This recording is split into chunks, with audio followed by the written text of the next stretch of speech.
কি অপরাধ ছিল ছোট্ট জুইয়ের?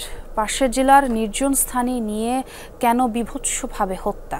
এসব প্রশ্নের উত্তর খুঁজে পাচ্ছেন না মা মোমেনা খাতুন।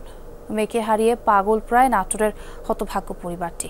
হত্যা বিচার দাবিতে ফুঁসে উঠেছে এলাকাবাসীও। পুলিশ বলছে সর্বোচ্চ গুরুত্ব দিয়ে চলছে তদন্ত।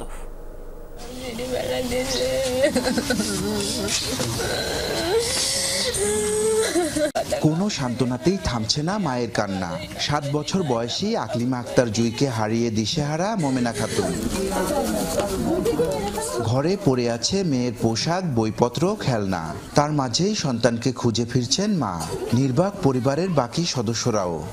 গলায় ডিবিদি মারিছে, অ্যাসিড দিছে, গাড় ভেঙে দিছে, কম কষ্ট দিয়ে মারে নাই আমার মেয়ে।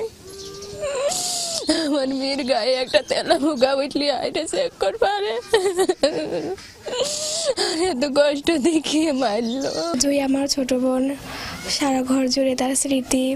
যেদিকে তাকাচ্ছি তার বই খাতা, জামা কাপড়। সাল রাখছে এইভাবে আমার মাঝে টেনে হারা যাবি চিন্তা করে।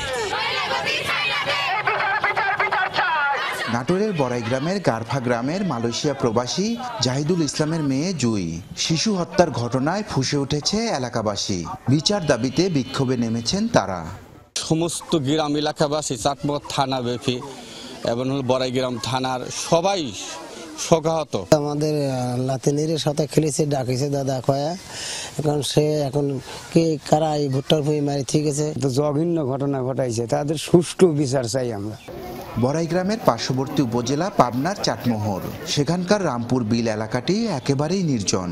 ভুট্টা খেতে পাওয়া যায় জুইয়ের বিবস্ত্র মরদেহ।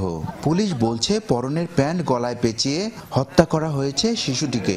পরে দাহ্য জাতীয় কিছু দিয়ে মুখমণ্ডল ঝলসে দিয়েছে খুনিরা। ময়নাতদন্ত প্রতিবেদন পেলে জানা যাবে ধর্ষণের শিকার কিনা। সর্বোচ্চ গুরুত্ব দিয়ে আমরা বিষয়টা দেখতেছি এবং আমরা মাঠে আছি। আমাদের সাদা পোশাকে অফিসাররা মাঠে আছে, আমরা পোশাকে মাঠে আছি। নিশ্চয়ই অতি দ্রুততম সময়ের ভিতর আমরা এই খুনিকে আমরা গ্রেপ্তার করতে সক্ষম হব। গেল মঙ্গলবার রাতেই শিশুটির মা বাদী হয়ে অজ্ঞাতনামাদের বিরুদ্ধে থানায় মামলা করেছেন। বুধবার ময়নাতদন্ত শেষে নিজ গ্রামে দাফন করা হয়েছে জুইকে। নাজমুল হাসান, যমুনা নিউজ, নাটোর।